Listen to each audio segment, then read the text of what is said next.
Good day everyone, my name is Supi Kane Catalan and today I will going to discuss about what is the audiolingual method and what is the purpose of this. Audiolingual method is an oral-based approach to drills students in the use of grammatical sentence patterns. The audiolingual method is a method for foreign language teaching which emphasize the teaching of listening and speaking before reading and writing. This method is combination between behavioral psychology and linguistic. According to Google, this is a method used in teaching for foreign language and it is based on behaviorist theory, which postulate that certain traits of living things and in the case humans could be trained through system of reinforcement. That correct use of a trait would receive positive feedback, which incorrect use of trait would receive negative feedback. The purpose of audiolingual method is that via teaching vocabulary and grammatical patterns through dialogues to enable students to respond quickly and accurate in spoken language. The audiolingual method focuses on oral skills. It aims to improve students' speaking achievement. Language items are presented to students in spoken form without reference to the mother tongue so that they can learn language skills effectively. The goal of the audiolingual method is teaching vocabulary and grammatical patterns through dialogues to enable students to respond quickly and accurately in spoken. That's all. Thank you. Pros and cons of audiolingual method. This technique has multiple benefits. This approach encourages learner to practice and improve listening and speaking skills very effectively. This technique is very simple and easy for educating big classes of learners. Right grammars and structures are conveniently taught. In the said advantages, it still has some pitfalls. The sensitivity of learners to the vastness of language remains very limited. Skills for reading and writing remain overlooked. It is a mechanical approach that focuses more on memorization of drill sense.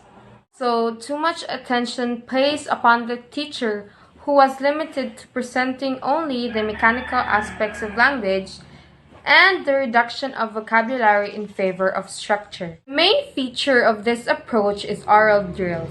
The purpose of audiolingual approach is to encourage students to respond easily and accurately in spoken language through the teaching of vocabulary and grammatical patterns and through dialogues.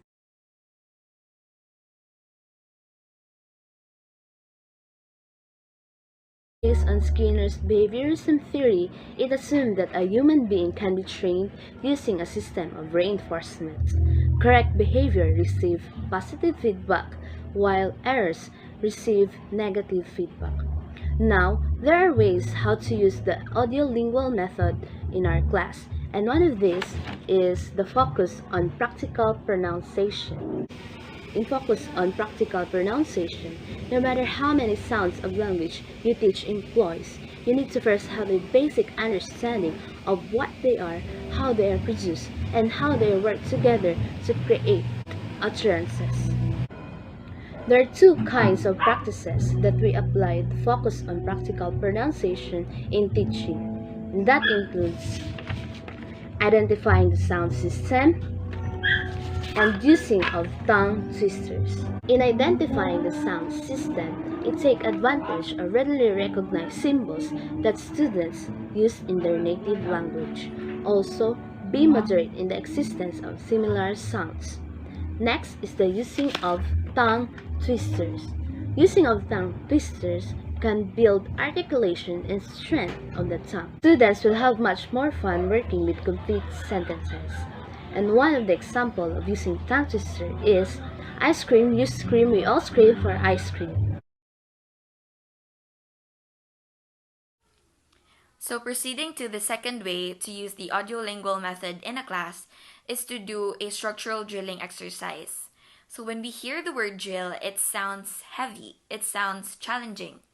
And so, suggested in the textbook that I've read is to actually convert it into sentence practicing, which makes the term feel more light and easy to comprehend. So, going to its content, this primarily refers to sentence structure drilling. This emphasizes the need for the students to actually practice the way they construct a specific sentence. Also, this exercise can somehow develop their critical thinking skills because they get one of the outcomes of this drill is to develop the way they respond to conversations. And so I can say that it enhances their critical thinking skills because they get to practice their responses to everyday conversations with others. And so, also to add, it also enhances their vocabulary because they get to choose what word is appropriate in that specific sentence that they are constructing. So, proceeding to the material to be used in this exercise, I think they can use anything, the teachers can use anything, just that it has these sentences to practice. They can see it on textbooks or any reading material. It just depends on the teacher on what type of exercise they are going to use. Proceeding to our example on how we can apply constructural drilling exercise in the classroom settings. Where to find materials to drill. The easiest way to find words and pictures is on the internet, or you can cut pictures in the magazine, which is much convenient. So how to do a drilling session?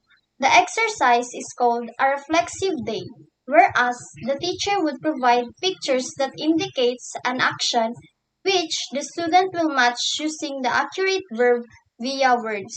After matching the given, they will construct a simple sentence using the given words or picture and then read it loud and clear. When and how often to drill. Drilling exercise gives numerous positive effect in pronunciation, correct grammar, as well as it makes the discussion enjoyable. However, it is not advisable to perform it on a daily basis because the student might get used to it and will not pay attention in the activity.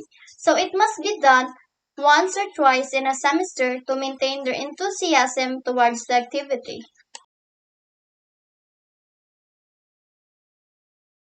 So the last one is use dialogue practice. Dialogue is the construction of language from sound to sentence.